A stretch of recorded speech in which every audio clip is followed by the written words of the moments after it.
All right, here we are for the final move of the Rubik's Cube. So in this video, we're talking about these last four pieces and how to get them all switched with each other to the correct location and be done with the Rubik's Cube.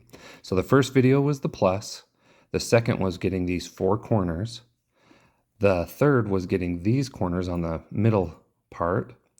The next one was to get the corners in the right spot, although they weren't lined up.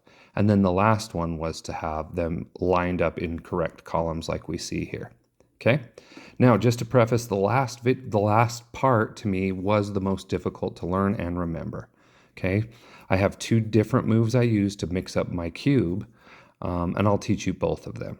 So the first one I use, first thing I'm actually looking for in the final one is to have one solid face, which would mean that this whole side would be orange. Okay, because this one's out of place, it's not solved. And if I go through all sides, you'll notice not one of them has a solid face. Once you have a solid face, that means you're ready for the final move, and it really solves quickly at that. So at this point, we're really just trying to get one side solid. Okay, now this that I'm about to teach is the main move for the final solve. Okay, I have one other move that I do just to mix things up, but this one I use for the final solution. So this is probably the most important. And what you need to know about this final move is, it's going to be the front face towards you, depending on the direction you turn it.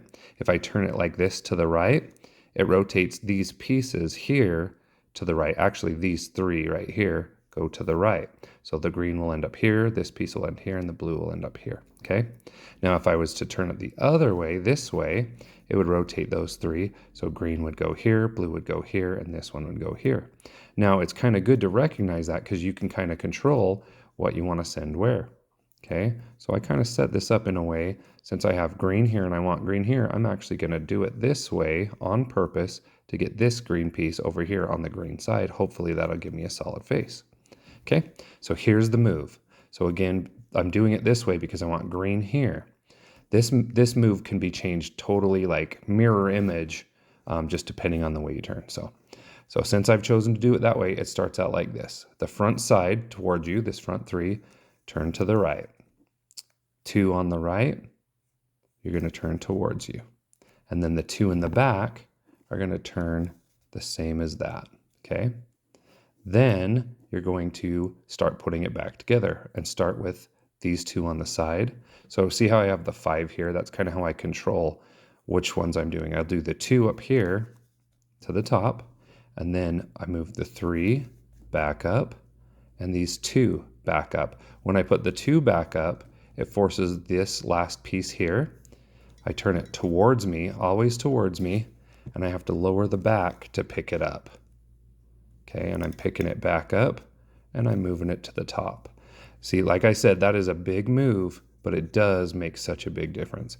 Now remember, my goal was to get the green there. I did get it on the correct spot, but it's still not a solved face, so that didn't help me a ton. Okay, so in this case, I'm going to show you my other move, and then we'll go back to that one I just showed you. So this one I use just to mix it up. When I'm not able to get a solved face, and I've tried the other move, sometimes I'll use this one. I call it the H move. It's an H because to me it looks like an H, and you'll see why. I start out by taking these 2 columns and I move them to the top. Okay. I take the bottom piece and I move it out to this one side, and I'm going to end up sending that on a trip around the whole thing. Once it's there, I return the 2, and that piece is still there, and I send them 180 degrees to the opposite side. Okay. Then I want to get them back right here. So to do that, I repeat. I put those 2 up, slide them back into place, pull it down, and sometimes that's enough to solve and get me one flat face. In this case, it didn't. It gave me the bottom, but that didn't really help me. Okay, so now that I've mixed it a little, I'm going to go back to that original move. Okay, now my goal is to move these 3 pieces close to being solved. Now I can see I would like to get orange piece here, green piece here. So I could actually go either way. I'm going to do it backwards this time. So instead, this time I'm going to go that way. And you'll see you can do it either way to do it. So this time I'm taking this side and I'm turning it to the right. 3 to the right, 2 towards you, top 2 to the right. And notice we have the same pattern. Remember, we had the 3, the 2, and these 2. Now we're returning it back, and the way we do that is put these two up, the front face up, and these two up, which pushes this piece to the side. Now to pick that piece up, we always turn it towards us. I always tell kids when I'm teaching them that so I don't lose track of it. Then the back piece down, we're going to slide that piece back, put it back up, and the top's back up. Let's see if we've got a solved face. Not my lucky day. Sometimes I'll do it multiple times just to make sure that happens. So I'm going to do 3 to the, I'm going to go the same way as I did.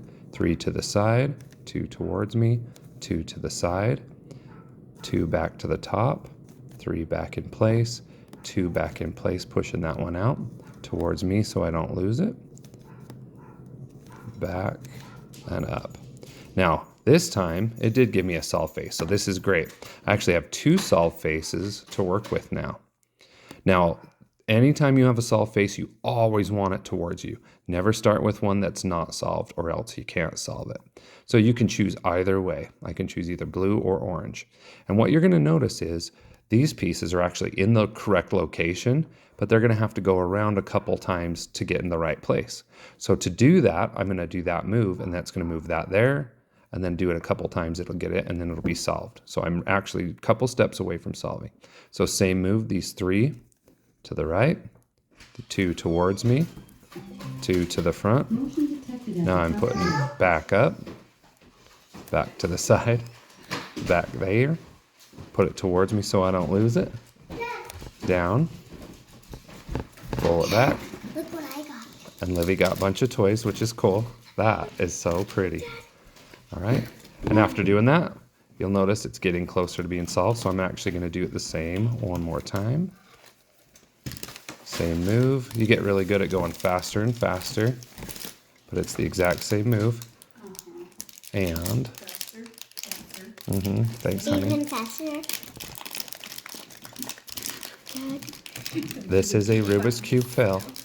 Rubik's Cube fail. By yourself. It was so much easier by yourself. Now we're all home to mess it all up. Now in this last spot, I'll see that this blue needs to go here, Oh, did you red needs to go here, and green needs to go there. Like that. So I know I have to do it that way and it'll solve it. Okay, so again, because I need it to go that way, I need to make it go like that. We got free stuff, Dad. Sweet. What free stuff did you No, guys we get? have to pay for stuff. Awesome. This is free. And it's solved. That's how And you this get it is solved. Do that last piece Dad. until you rotate it in the correct spot and you're done. The end.